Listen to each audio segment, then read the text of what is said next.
Peneliti Badan Riset dan Inovasi Nasional Andi Pangerang Hasanuddin tiba di Bandara Soekarno-Hatta Tangerang pada Minggu 30 April 2023 malam. Andi Pangerang resmi ditetapkan sebagai tersangka ujaran kebencian karena mengancam akan membunuh warga Muhammadiyah karena perbedaan 1 Syawal dengan pemerintah.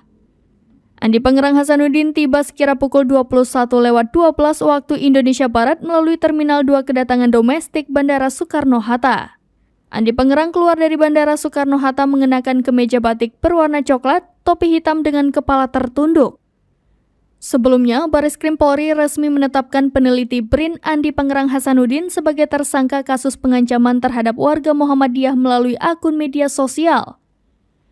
Andi Pangerang Hasanuddin berhasil ditangkap oleh aparat kepolisian di wilayah Jombang, Jawa Timur pada Minggu siang. Brigjen Ahmad Ramadan mengatakan Andi Pangerang telah dijerat dengan pasal berlapis tentang ujaran kebencian terhadap individu atau kelompok tertentu berdasarkan sara atau menakut-nakuti yang ditujukan secara pribadi.